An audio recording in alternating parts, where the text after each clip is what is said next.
This episode of One Hit Thunder is brought to you by DistroKid. Christian Bale was preparing for his role in American Psycho, dressing the part, hitting the gym, getting his teeth redone. There was just one problem. He didn't actually have the part. Leonardo DiCaprio did. What Went Wrong is a podcast dedicated to the idea that every movie is a miracle. Join Lizzie Bassett and Chris Winterbauer every other week as they unearth the chaos and humanity behind Hollywood's biggest flops and most shocking successes. They aren't here to dunk on your favorite films. They're here to celebrate movies. As the New York Times said, they're movie industry people who truly love films and the people who make them. Listen to What Went Wrong wherever you get your podcasts. When you think about businesses that are selling through the roof, like Aloe or Allbirds, sure, you think about a great product, a cool brand, and great marketing.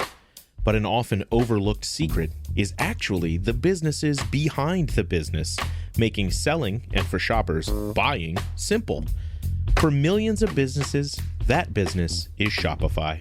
Nobody does online business better than Shopify. It's home of Shop Pay, the #1 checkout in the world. You can use it to boost conversions up to 50%, meaning way less carts going abandoned and way more sales going through to checkout. Sign up for your $1 per month trial period at shopify.com/income, all lowercase. Go to shopify.com/income to upgrade your selling today. That's shopify.com/income. Oh, well, everybody's heard about the bird. Bird, bird, bird. The bird's a winner. Well, a bird, bird, bird. Bird is a winner. Well, a bird, bird. This week, we're finally diving into the unhinged surf rock chaos of the Trashmen Surfin' Bird, a Patreon pick that, frankly, we can't believe we haven't covered until now. This 1963 burst of raw energy, stitched together from two Rivington songs, has been called everything from a novelty hit to an early blueprint for punk rock. With its unforgettable Bird is the Word hook, the track gained renewed fame decades later thanks to its relentless presence on Family Guy. Jim Logrando and Trevor Leonard are both here to celebrate this gloriously absurd song, so catch a wave and join us for a wild ride through one of the most bizarre hits in rock history.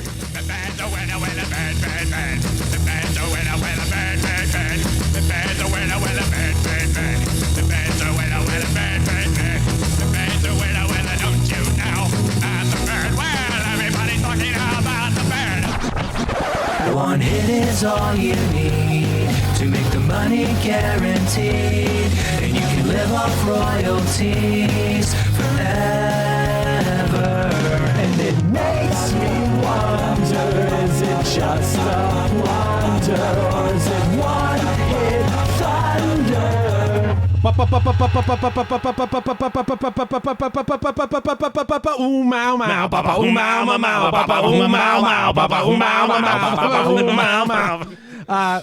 the perfect way to start this episode. Yeah, that's fun. We're talking about Surfin' Bird.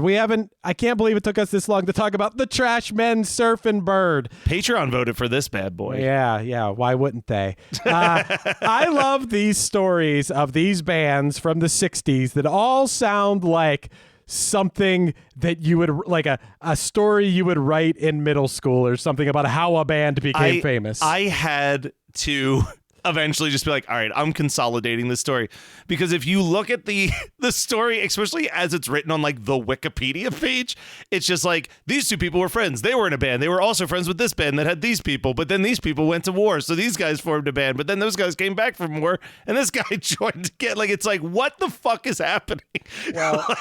Well, this band, the Trashmen, it's really funny to start a band and just combine two other songs by a band that already exists and make it into a song. Surfin' Bird is just a combination of two hits from a band called the Rivingtons, one of them being a song called Papa Ooh Mau Mau. We all know this song, Papa Ooh Mau Mau. And they had another song called The Bird's the Word. And so this band just combined these two songs into one song, which is totally messed up. I don't even get it. Like, why could you do this? Someone else has done this that we're going to do an episode on, though. Oh, okay. Because Soft Cell took Tainted Love, but also smashed in the song Where Did Our Love Go into the back part of that But they song. were covering it. That was different. covering it. Right, that's different. Is this even an interpolation? It's not even an interpolation. What do you call this one? Just like Well, the fact that they got sued pretty quickly says it's Plagiarism? just illegal. Illegal is what it's called. Plagiarism. Yes, it is. It is plagiarism. Now, the Trashmen claim that they actually hadn't heard the Birds the Word. Yeah, right. How is that possible? Yep, nope, never heard of it. By the Rivingtons. Well, they heard someone else cover it, and I think they were like playing. I think the story was they were playing like in Vegas or something, and they heard this song and said, "Oh, we should also cover that song." And then someone just signed them, and they're like, "All right, we'll record it." Well, I do think that I'm going to reference this again. We've talked about this in a couple past episodes, that just like Who Let the Dogs Out or Whoop, There It Is, that saying the expression, the Bird's the Word, it was, Right. That's like a known expression, right? Yeah. Like yeah. I thought you were going to try to say Papa Uma Mau Mau was this known thing happening, and everyone was saying it. back in the early 1900s, everybody had their Everybody was saying Papa Mau Mau and the Bird's. I mean, the Bird's the Word. I can see like an old timey like 1930s. Like, the Bird's the Word. See, I mean, Definitely, there's something yeah. with that. There used to be, I mean, I think this might still exist as like a terrible bum wine type thing called Thunderbird. And the thing used to be, what's the word? Thunderbird. What's the price? 80 twice. what is this? It's like it's not like Old English or Colt 45s. It's not malt liquor, but it's like a gigantic cheap bottle of booze. It's like Night Train is a thing, like the Guns N' Roses song. Okay. It's like a terrible it's like Mad Dog, but Yeah, it's like Mad- not. right. Yeah, but it's called Thunderbird. So we're all familiar though with the song Papa Uma Mau Mau. Yes. Right. Yeah. To be honest, I'm getting pretty confused by these three songs. I thought it was just all one song. Because I know Yeah, maybe. I learned Papa Uma Mau Mau from the California Raisins. Wow. There was a TV special that I watched a bunch as a kid called Meet the Raisins, where it was like a fake biography. I remember this. Yeah, and it was like treating them like the Beatles, and similar to the Beatles, they like sold out and did a bunch of movies. And one of the movies was a Star Trek parody. What do you make of that, Mrs. Spohr?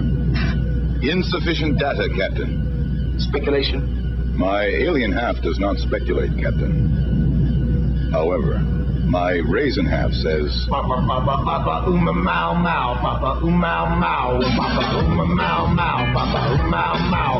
Papa, funniest sound I ever heard. You can't understand a single word. And I was like, this song rules. But then it doesn't. Interesting. But then the Raisins version didn't go into Birds of the Word. It it's just did the Uma song Mau part. Papa Uma Mau There's Mau. no bird mentioned in Papa Uma Not Mau. at all on the Interesting. Raisins. So what brought the bird into the mix? Well, the song Bird's the Word. But it seems like Bird is a Word song ripped off the Papa Uma Mau, right? No, it's the same band. Same Oh, band. it's the same band. Same band, the Rivingtons. So I believe. Oh, right, Well, right. this is. Because once they're it- also kind of a one-hit wonder. Here we go. Is this a story? I'm going to ask you guys. Is this a story of black artists having these hit songs and then white artists taking them? Because the Rivingtons are a black band, right? Yes. And Oh, they had what? they had this song Papa Mau Mau, which I don't know, went to like number 40 something. Maybe it was like a number 48 hit or something. And Bird's the Word was one of their songs, which is even lower as far as on the charts. And yeah, Papa Mau Mau peaked at number 48 in 1962. Pretty good, but like not even in the top 40. So then this group of white guys from Minneapolis that formed in 1962 combined Papa Mau Mau Mau and Bird's the Word, two Rivington songs, and went to number 4 on the Hot 100 in 1963. And I wonder, look, I didn't read anything about this, so I'm just speculating. Is it, I mean, we're talking about the 60s. We're not quite past the point, and Jesus, I mean, it still exists to a certain degree today. We're not quite past the point where there isn't like white radio and black radio, you know, and the white version of the song. When we saw this a lot with like the female groups and stuff, like they would all play the same song. They would cover the song, and there would be like the white ladies singing it version of it. There's a whole history of Pat Boone specifically in the 50s was like the white guy that took black people's music and made it lamer. Like the biggest difference between like Pat Boone and Elvis, who are both accused of basically doing the same thing, which is like taking black musicians' music and making it digestible for white people, was like reportedly the artists did feel like Elvis tried to attribute the songs correctly and at least tried to keep the like gravelly rock version of it. Sure. Like Pat Boone, he didn't do Papa Uma Mau Mau, but like he would hit number one with a song like that and it would be like a Papa Uma Mau Mau. Yeah, Papa. right. Like it'd be like Right, yeah. real like lame and slowed down and like super whited out. Perfect for Like, white people. Right. Yeah. White people in the 60s. God, and 50s white and people are 60s. the worst. They truly are. So the only thing I can think of, and I agree with you that there's no way around it, this is plagiarism, but I do think of, we're all fans of Adam and his package in this house, right? Yeah, I like Adam and his package. You know his song Punk Rock Academy that Of just course. ends with him singing Take Me Home Tonight. Yes. When I got to interview Adam and his package years ago, I asked him, how did you get permission to do that? And he said, I didn't. I just figured Eddie Money would never hear that song. Right. So I'm wondering if there's like a slight part of the Trashmen that we're also like, who's really going to play this song on the radio? You know that what I mean? could be true. Although they were charting though with it, which is kind of interesting. my point is like I think they didn't expect, because it is a sloppy so you have some recording. context here, okay? So they were just like a local band. Yeah. And they, on a whim, did this like Birds the Word song at a show. The drummer sang it, right? Yeah. The drummer's singing this like combining Papa Uma Mau. They claim they hadn't heard. They did know Papa Uma Mau, of course, but they claim they hadn't heard the Birds the Word song by the Rivingtons. Which, based on the charting position, is possible. It's not unreasonable. Sure, Yeah. sure. So they played this live.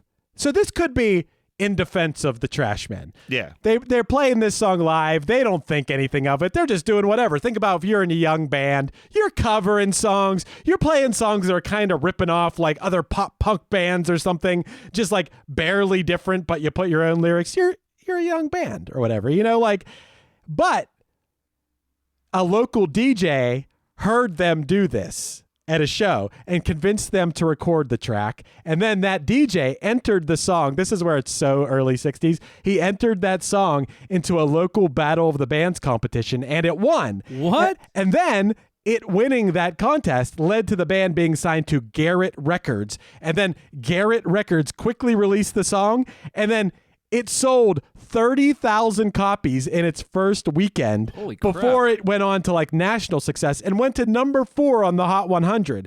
So, this band of like young people, let's not accuse them of like, this heinous like stealing black music or whatever. Let's give them the benefit of the doubt, because I'm just speculating on that. And it was more like this happened out of nowhere. 30,000 copies. Yeah, of what was the timeline of all? Do you have any idea of like It's they're shit playing moved the fast show in the to, 60s. Right, right. It could have been in a month or So something. in the cursory kind of research of the page, it says that the record. So what Chris said of the thing, they recorded it just like at a record store, like in the Third Man Records, like a demo goof-off or booth, something. Yeah, and whatever. But then didn't credit the manager. Just like rush it out. They didn't credit this band because people just didn't realize this Rivington song was like a thing, I guess. Well, and so here's the easiest way to simplify it. The Riverton songs all came out in 1963, and this peaked in January of 1964. Like Surfin, like so, all of this happened At the in same less than time. a year. Like Sure. this is all happening at rapid fire. Rivingtons. Let's Rivingtons, give them their sorry. proper due yeah, here. of course. But I think the lowdown then is that once they like the manager of the Rivingtons is like, the fuck is going on here? Right. Quickly got it rectified in the sense of then they got the Rivingtons are added to the credit of the song. Okay. And So at then least they future are iterations credited. they've like, which I'm sure we'll talk about here, sees them getting some due out of it because they're added to it. But at this moment in time, Yeah. Right. this thing is just like out there and just Yo. blowing up and nobody's talking about it. Although I will say, of course, I don't know. I wasn't alive in 1964, January 64. There's no fucking way those guys didn't hear Birds the Word to add it to that song. They're just like, unless it was just such a, such You're a only phrase hearing people are 100 talking songs about. or whatever, right? Here's the story that I heard. Here's the version that I heard of it. So the Trashmen had not heard the song Bird is the Word, but they heard another band called the Surfin Brothers covering it, and they decided to add it to their set list. It was during the set list that the drummer stopped in the middle of the song and yelled the surfing bird part. Like he ad-libbed that. And then because they were like, oh, this rhythm is similar to that song Papa Uma Mau Mau that we like, let's end with that like as like a fun little tag, having no Mashup. clue that it was like, oh, they also wrote this other song that we've been covering. Right. Like they thought they were covering like their friend's band's song that they saw them playing live. So, but because there's two songs that are mashed together, it's not a straight up cover song. Because isn't it? It's really just a cover song. It's two covers with them yelling "Surfin' Bird" in the center of the two covers. Right. It's basically. But it's like Me First and the Gimme Gimmes, right? Because it's a whole different Yeah. version of the same song. I'm glad It's you not brought up Me covers. First and the Giving Gimmies, though, because I want to pose a genuine question. Because we've talked about on this show, like, Question Mark and the Mysterions being like one of the first punk bands. I think this song's punk as hell for 1963. So, yeah, I mean, It's like scrappy. It's like raw. It's a live recording of a band just like being kind of obnoxious. When he's doing the like Surfin' Bird thing, it's like something that a CBGB's band in the 70s would be doing. yes, it is obnoxious and it grabs your attention. I think that could be why it spread like wildfire and they sold 30,000 copies of the record in the first weekend. Yeah. That's nuts. And I think it is because like young people is who buys records, and it is so obnoxious but also fun. Yeah. And I want to go back real quick. You said, "Is this a cover?" It's not. It's plagiarism. Yeah. It is not a cover. They did They're not making say it their own. They're saying, "Oh, this is our own song," even though right. But I do once again. On the other hand, want to give them the benefit of the doubt. They're like a young stupid band, and some DJ's like, "You should record that song." They're like, "Okay," and they record it, and it becomes this hit. I feel like this all happened so fast. They don't even know what the hell's going on. Right. Like they probably don't even understand. Like it's really we've learned this in when we did other songs from like the 60s and stuff. Like all these bands are like playing the same songs. Like it's as if there's like a limited amount of songs in the world and you have Especially when you're doing these 50s and 60s songs. Yeah. These Well, plus, it's like at the time, of course, everything was so regional. You know, like you could be a regional band in Maine and New England, and Right, dude, nobody people in knows Arizona you. doing the same Sure. shit, and you have no idea because it was like the newspaper. So I want to talk about the charts for a quick second because it highlights something too, right? So when this peaked at number 4, it was January 25th, 1964. So number 5 was a song I do not know by the Mermaids called Popsicles and Icicles. But at number 3, you had the Beatles with I Want to Hold Your Hand, the Kingsmen with Louie Louie at number 2, and Bobby Vinton, the Polish Prince, with There I Said It Again.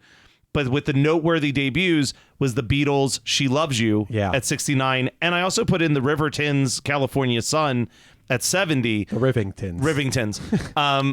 But my point being that I feel like we're also 1964, the Beatles are just starting to break. Yeah, I mean, And that's when Meet the Beatles came out. Yeah, and I feel like the Beatles is kind of, correct me if I'm wrong, Jim, because you're pretty good at this too, historically, but that's like the beginning of albums mattering. Like, whereas this is still like, this is bands are just putting out 7 inches. They're not like really doing albums unless they're like Elvis or someone For sure, huge. but it's probably, as we think about this, it's probably it's a tale as old as time in the sense of, well, people were buying singles before, and singles were 25 cents. Yeah. But now we put them on a whole album, and now they're $1.99. Yeah. And so that's how you're going to get it. You want all these racks, you got to get it that way. Yeah. In retrospect, it's so wild to look back and see that this was one spot below I Want to Hold Your Hand I for the know. Beatles. That is nuts, right? Right. And, That's up there. Well, and way higher than She Loves You. And the only thing Crazy. keeping it from number 1 is the fact that it was I Want to Hold Your Hand. Yeah. right. But I also have to laugh at, with the exception of Bobby Vinton, it's like the early 2000s because every single band in the top 5 is a the band. It's the Mermen, the Trashmen, the Tokens. Right, Kingsmen, that's true. the The Beatles. All right, real quick. Imagine with me for a second. I'm just like envisioning that thing you do. You know the Yeah. moment when Yes. they hear their song on the radio. Imagine you're the Rivingtons. You're walking down the fucking street. Your song comes on the radio. That's not us playing our fucking song. Of What in course. the hell is going on? Like, Right. was Yeah. that the scenario? But Because I think so, yeah. the only thing that brutal. and this is why I will like still defend the Trashmen a little bit, and it's going back to that like punk attitude, is it's kind of like when, I mean, they're bad people, but like when the Sex Pistols covered My Way, but they just made it such an annoying version of the song. I don't think that the original Bird is the Word is like antagonistic and aggressive. So I do feel like, in the sense of like the Trashmen, it is plagiarism for sure. But I do think that the way in which it's being sung is a wildly unique take on the song. But that's just a cover song. That's not unique. That's exactly what a good cover song does, right? Do, like it's the same song, but in a totally different lens, right? Yeah. Like so. I mean, I think that there's. Well, unfortunately for the Trashmen, success was not long for their worlds. Yeah. So what was where did it go from the 30,000? So I mean, they had another song in 1964 called "Bird Dance Beat." Oh my God, those poor guys. Which went to number 30, and all I wrote in my notes was, "LOL, this is exactly the same song, WTF." It's exactly, it is basically just a slight variation of just got the a different story. title, slightly different title. Monster Swim. Yes, the exactly. Monster Swim back again. Yes. But it's so crazy to me that, so let's back up. The Rivingtons, whatever, their manager did either threaten to sue or did actually sue, and they won. Okay. So the Rivingtons did get the whatever publishing, whatever money was owed to them, whatever credit was owed to them for this song. And I don't even know if it was much of a battle. I didn't see anything in them being like... Yeah, they're probably like, oh, yeah, of course. Right. Well, you caught us. We got busted. And also, Matt does have a good point, is like, part of the success of the song is that, like, Surfin' Bird, to give the Trashmen, and the Trashmen is the perfect name for the band. It is like the trashy punk presentation of the song that may have made it. It might not be a situation like, oh, now it was for white. Now it's not really the white people version. It's the freaking obnoxious, in your face version. Take race out of the equation. Yeah, it's totally. It was just a fun. It's live teenage sensation. Yeah, I mean, it's literally, when you look at like some of the artists who covered it, even, you're like, okay, yeah, like this was punk, because it's like the Ramones, the Cramps did a cover of it, Pee Wee Herman did a cover of it, Silverchair, and the thrash band Sodom. Which is why I'd say the Rivingtons got their due in the sense, because that Ramones cover was a huge. That's a huge Ramones, like, of the ilk. I mean, it's not sedated, but still, it's up there, so they're getting their royalties. In the end, everybody kind of won. Yeah, right. The Trashmen had this hit. And then also the Rivingtons, if it wasn't for this Trashmen thing that then now they have credit for, then they would have had a number 48 song from 1963 or 64 that That's everyone true. forgot about. They could be out in obscurity. Sure. Yeah, right. So now we're talking about the Rivingtons. And so I think everybody kind of won. I didn't see any hard feelings. I mean, by 1967, the Trashmen had disbanded, but eventually a 4 CD box set of their work was released.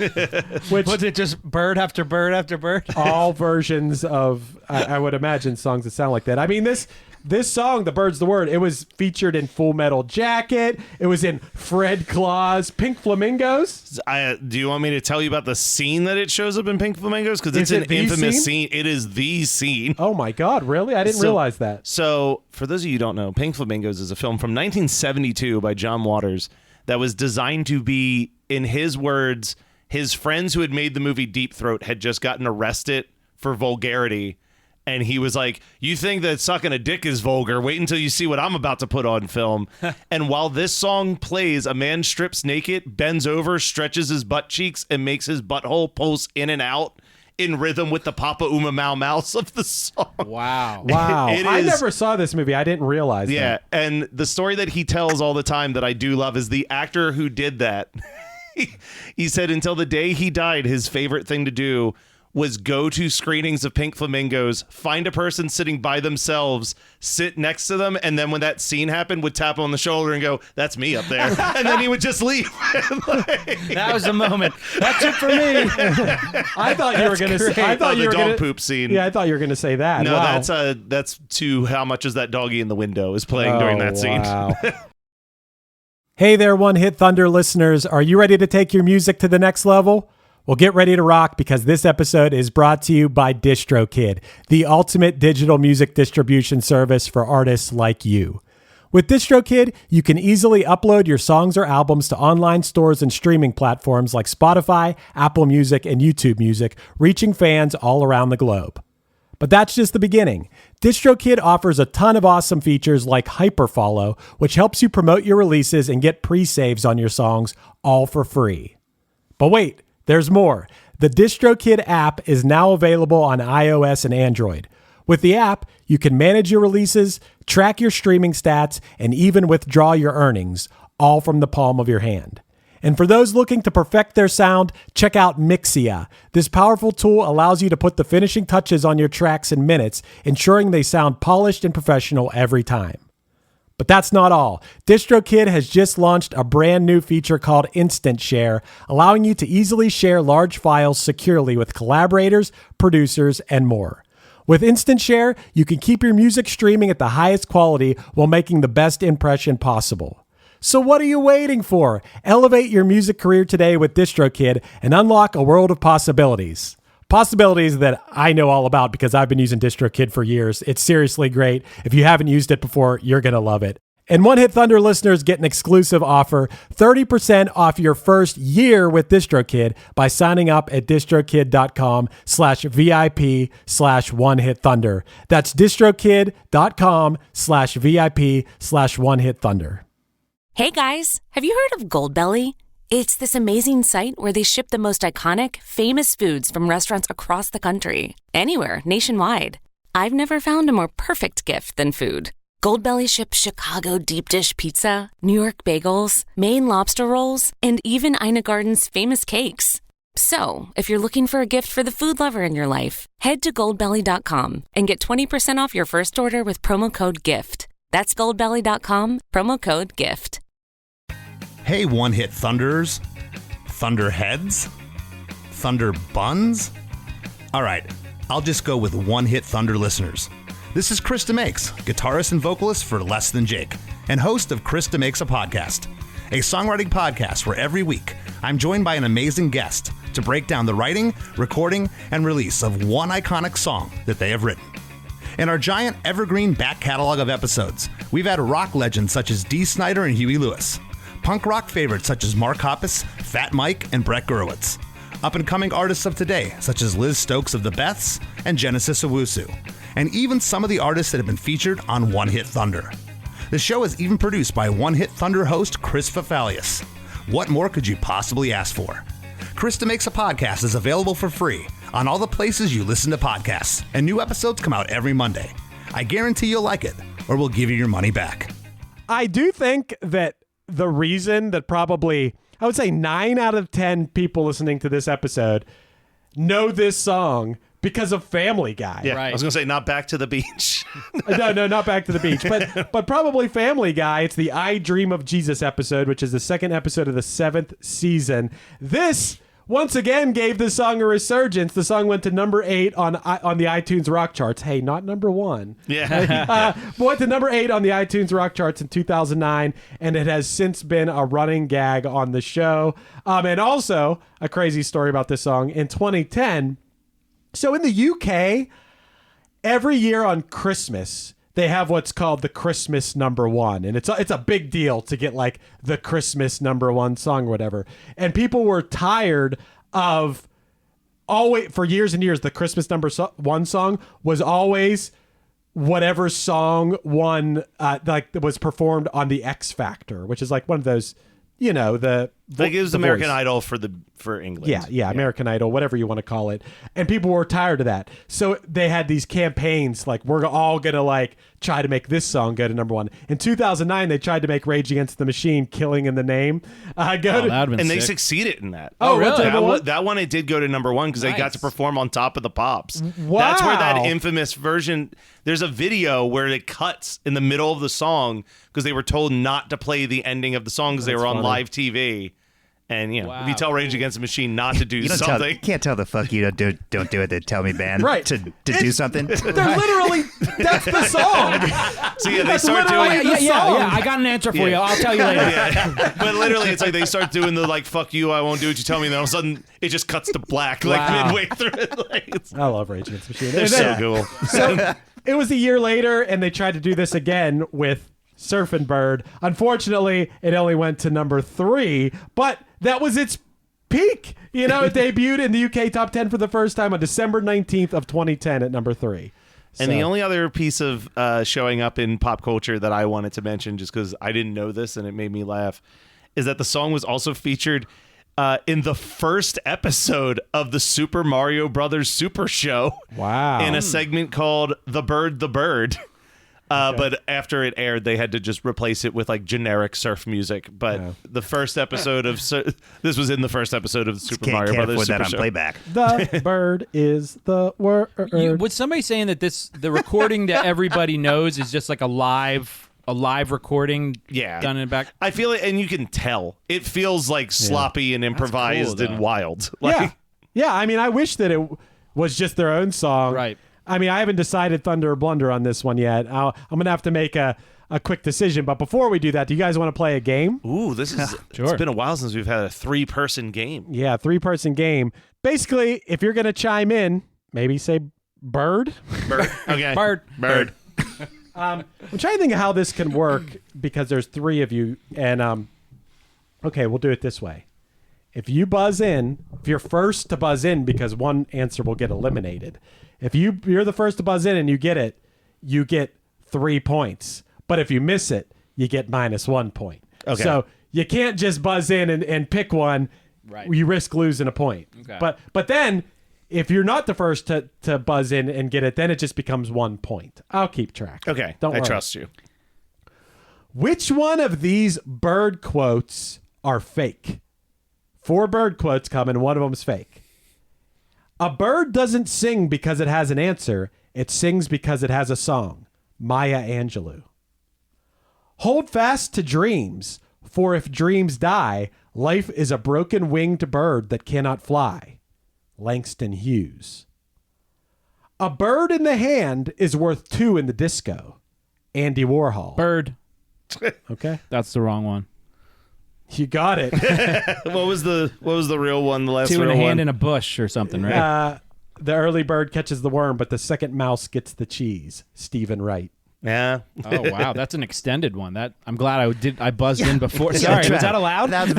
You're very lucky because, like, who's to say that Andy Warhol didn't say that? Yeah, but I knew that it's the phrase isn't whatever. I know, disco. Yeah, but the Oh, but spirit Andy of the Warhol question. could've said Yeah, that. Andy Warhol's fucking wild. Nah, he wouldn't misquote a bird quote. Andy Warhol, come on. Not in You Pittsburgh. think? I mean, you don't. I imagine Andy Warhol would say a bird in the hand is worth 2 in the disco. Like, why not? I didn't think that would be so. Homeboy's painting soup cans. Why Wait, wouldn't he say is that? Is that quote actually is the bird in the hand, 2 in the bush from him? No, No. Oh, okay. That's It's like just a like adage. that's just like an old Right. Like, So, you know, so you're saying he never said anything about birds? I mean, he may have said something about birds at some point. What part of that quote is wrong? The question that Chris asked us Warhol lived a birdless life. I think Never sometimes even I can't seen believe one. that. I can't believe it. Sometimes, we definitely played some games with Trev yesterday. Like, we played some games on the Wii where I feel like Trev like slightly misinterpreted like how to play. I don't know how to play games. Come on. Although I'm just here for the birds.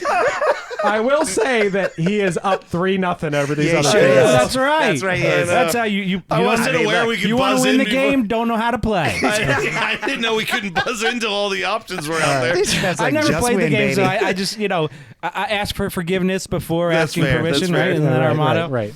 Okay, you guys ready? Question 2. Sure. I'll wait till all the answers are read now. You can do that. Which Bird. Go ahead. Sorry. He's drunk with power. Which one of these celebrities did not own birds? Mike Tyson, who owned dozens of pigeons and has talked extensively about his lifelong love for them. Leonardo DiCaprio, who kept a rescued African gray parrot named Rufus that he claimed could quote The Revenant. Elvis Presley, who had a mynah bird that reportedly mimicked his voice and phrases. Or Steven Spielberg, who has an Amazon parrot named Blanche, who has free reign in his office and is known to be a bit crotchety, only tolerating him. Bird. I think Matt got you. I'm going to go with D. Steven Spielberg? Yeah. That is incorrect. He should. Ah, man. All right. I was gonna pick B, Leonardo DiCaprio. You got it. Yeah. Jim gets a point. And I got -1 point. But Mike Tyson. That's Of like course a he's gonna well-known have fact. birds. Yeah. Mike Tyson Mysteries. Yeah, right. I'm upset that Steven Spielberg didn't name his bird Steven Spielberg. Steven Spielberg does or did have an Amazon parrot named Blanche who had free reign in his office, but only tolerated him. Didn't really like him. Elvis Presley did have a minor bird that like mimicked his voice. Leonardo DiCaprio did not have a parrot Quoting who the quoted Revenant. the Revenant. Okay, so it's 3 for Trev, 1 for Jim, -1 negative for me. 1 for Matt. Yep. Here we go. Which one of these bird facts is fake? The fastest bird in the world is the peregrine falcon, who can dive at speeds up to 240 miles per hour. Owls can't move their eyes, so they have to turn their entire head to see. Hummingbirds are the only birds capable of flying backwards. And some species of birds, like crows and parrots, have been known to organize bird councils in large trees, where they gather to discuss food sources and territory disputes. Bird. Go ahead. A. No, that's incorrect. Damn it. Bird. Go ahead. I guess I'm gonna say D. You got it. Damn it. It sounds pretty good though. You got a point. I love thinking about how they gather. I made that one up. They gather in bird councils where they discuss food sources and territory disputes. You know what? Like they're just talking. My Disney mind like triggered. I'm like, oh yeah, I've seen Jungle Book. Come on, that happens all the time. So I of course, then like there's bird council, like bird law. You know, they're like territory disputes. I did hear a bird fact from my friend Jodan, who told me that he was reading something or saw some video that you can make some bird noises that when birds are like you can make some noise that if birds hear it, you'll start hearing other birds like saying stuff because they're all going, who's that? Like we've never heard this voice before. Who like what's happening or something? But then how does the ornithologist know what the fuck the bird is talking about, right? Yeah, seriously. Bird whisperer. All right, so I'm at -2. This is going great for me. Jim has I 0. have one. You have 1 and you have 4. yeah. He's got 4 because he made that guess. I was yeah, going to see if he was going to drop I one thought. down. Well, I knew the other But- three. The other ones were correct. Yeah, I so. knew the owl and the hummingbird one for Owl, sure. the hummingbird, and All right, guys, ready? 2 more questions. All right. Which one of these songs is fake? The Bird's Flight by the Rolling Stones, 3 Little Birds by Bob Marley and the Wailers, Birds by Imagine Dragons,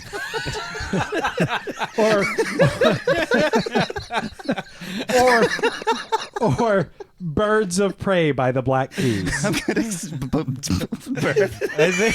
I think we have a consensus here. The Imagine Dragons. That is incorrect. They do have a bird. bird Back to song. 0. Bird. Fuck. Go ahead. D. That's incorrect. What? Bird. Go ahead. A. You got it. Yes. The- I know Bob Marley's a song. Yeah. Damn it. The Rolling Stones do not have a song called "The Bird's Flight," and "Birds" by Imagine Dragons. That's is a maybe- song? Yeah, it's a song. Fucking tricked me so bad. I know. It just made me That laugh. was going to be the. It just What- made what's me their- laugh they thinking have about another the animal song, I gotta right? look up the song "Birds" by Imagine Dragons. There it is. It's funny because the idea that Chris couldn't come up with anything, so he's just like, I don't know, and the song's just called Birds. Yeah. This is "Birds" by Imagine It Dragons. sounds just about every other Imagine Dragons song I've ever suffered through. Yeah, no thanks. Okay. I don't give a shit about Imagine Dragons. So it's negative. It's -3 for me, 0 for Jim, and 3 Well, for Tre- Trev. yeah, Trev's Trevor got already like fucking 5 or No, something. I got got I got 5. yeah, he's got, right? no, he got 5. 3 Five. on his Yeah. crazy ass 3, first 4, swing, 5. and then he Yeah. got 2 more, so that's 5. Yeah, but right? did he get that one wrong for a negative point? What one did he get wrong? Don't hate the player who He didn't knows get it wrong. nothing He about did get playing it right. games. Right. Hate He the did get it game. right. Yeah. Damn it. Yeah, I got that shit right. Damn it. Don't hate the player who knows nothing about playing games. Hate the players who think they know everything Hate the about players games. who know everything about everything. Matt and Jim. One question left. Which one of these people, named after a bird, has often been known as a figurine hoarder because of their love of anime and collectible figures? A. Robin Williams, B. Raven Simone, C. Lark Voorhees, or D. Eagle Eye Cherry? Bird. Go ahead. I need some points here. B, Raven Simone. Incorrect. God damn it. That's how they lure you in with the Raven. Go ahead, Jim. Take it away. Yeah, but I'll Leave burn me it. the Burn it scraps. up. Eagle Eye Cherry. That's incorrect. No, it's definitely not Eagle Eye Cherry. What are the two that are left? It was A, Robin Williams, B, Raven Simone, C, Lark Voorhees, or D, Eagle Eye Cherry. I guess I'll go with Robin Williams. That's correct. Yeah. Who the fuck's Lark Voorhees? Yeah, She's, you know who it is? It's Lisa Turtle. Lisa Turtle. Oh, shit. okay. I didn't know that name. Yeah. Congratulations, Trev. You mopped the floor with these guys. Yeah. Jesus. That's the worst showing I've ever done. That's the bird. Dude, I That's just the bird's realized the word right Trev there. has 2 children that must have just peppered him with bird facts his entire I'll life. tell you what. Actually, the fastest falcon one I knew was true because my oldest does love wildcrats and they're always talking about animal facts. So Yeah, it that is- one I did know. And I think, if I remember correctly, I think Lita is a big Andy Warhol guy. He Yeah. loves that's animal- right, dude. I was like, did he say the disco thing? No, Dad, no. Then he All puts right. on his cool glasses. Yeah. The Trashmen, Thunder or Blunder. We'll start with you, Trev. Or Hinder or Greenwood, actually. I forgot to list those as options. I don't think they're those. No. Personally, Blunder. I guess sociologically, Thunder. Just because I did want to say the interesting thing about this song, selling 30,000, whatever. The song, it's terrible. It's not a good. It's not a song. Are you but- sure? Well, here's the thing. I think the interesting thing about a song like this is that it's not about what I would normally think of as an emotional song or a lyric really hits me or whatever. It's about a percussionist like quickness and erratic nature that just feels. It kind of like it's almost like you start moving because of the quick. I just think there's something at play here that's pretty interesting, and so for those reasons, I'll call it a Thunder because I think it's pretty unique. You flipped. Okay. One Thunder. Go ahead, Okay, Jim. interesting. See, I want to think of this through the lens of the song itself is absolute thunder. It's undeniable. It's lasted. It's still something people you can ask. I'm sure you can ask any child, not any child, but children have heard it from Family Guy and whatever else. It's like something that was created in 1964 that is still semi-relevant to people today. Yeah, of so that course. kind of gives it that. But the spirit of the One Hit Thunder is, did we miss anything in their catalog? Yeah. Right? And when we go back in the catalog, and they got Surfin' Bird 2. It's just more bird songs. And, Surfin' Bird 3, The Return. Bird and Dance Beat. Yeah, Bird Dance dancing. Beat. Yeah, right. Yeah, this is it. Right. It's in parentheses, Bird Dance Beat. It just feels like the rest of it is not, it wasn't a blunder that everybody's, they had one lucky thing, and I feel kind of like Player, Baby Come Back. Baby Come Back is an undeniable banger, but the rest of the Player catalog leaves a little something to be desired. I don't know. I'm going to say Thunder song, but Blunder band. Trashmen. You got to pick one or the other. All right. Well, then Blunder. Okay. I think I'm going to fall right in line with Jim. I wanted to be clear that the song Surfing Bird is an undeniable thunder. I think this song rules. I love how very raw it is, especially for its time period. It weirdly feels ahead of its time with how sloppy it is in a way that like that music wouldn't become way more marketable for another like 20 years. But it's similar to when we did Bobby Boris Pickett, when the band just keeps coming back to the well over and over again and then just like kind of quietly calls it quits. It's usually an automatic blunder for me. This is Bird Dance Beat. This is their other song. They're saying boom on now again. See, like this is like guys who got caught stealing something and then return to the scene of the crime and then try it again. Yeah. They're like, guys, the Rivingtons can't come after us for Bird Dance Beat because the words aren't even the same. We didn't say Papa Ooh Mau Mau. They do say They said something They're else. still saying it. this one. We're saying Mama Ooh Mau Mau. There's no pa. Yeah, they're an early ma. Vanilla Ice there. Yeah, that's where Vanilla Ice got his inspiration for it. There's no Dude. lyrics at all, right? Nah. No, have you Bird's heard the the bird's a word. word? Yeah. Have you heard about the bird? But bird, yeah, bird, bird is a word. Long So story wild. short, blunder for me as well, I think. All right, we got a thunder and two blunders.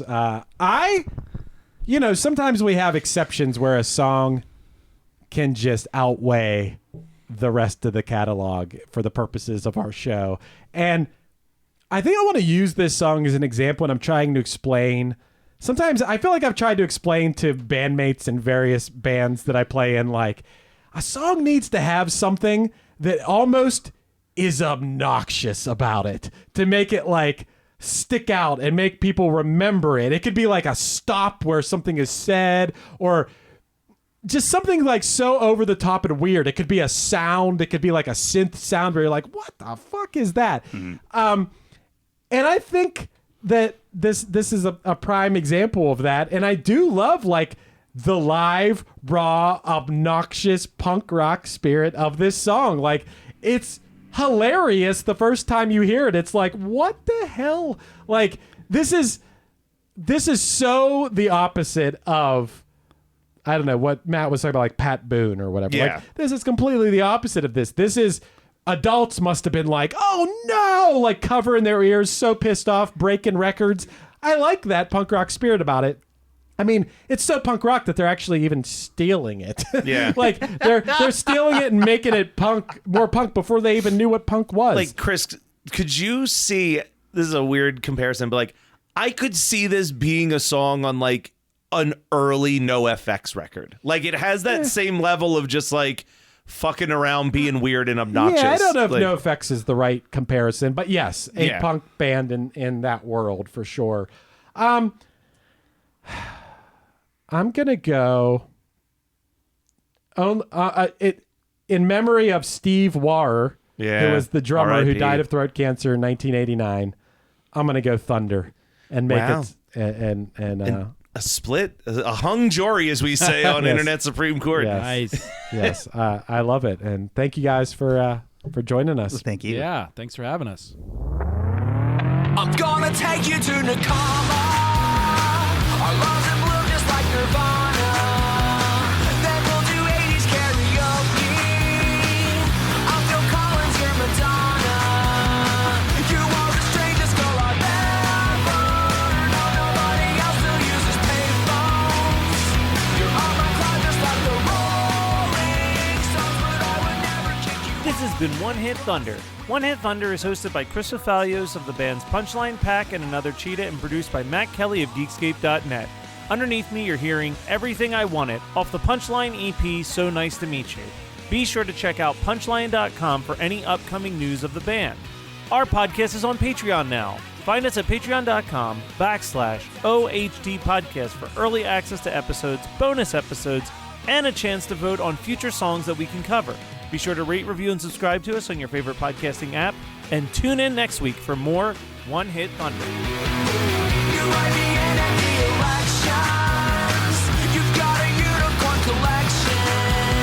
And when we're chatting on computers, I feel the internet connection. She thinks it's cool that I am able to run an indie record label. She's got me smiling at the table when she says, "How's the sweet potatoes?" You're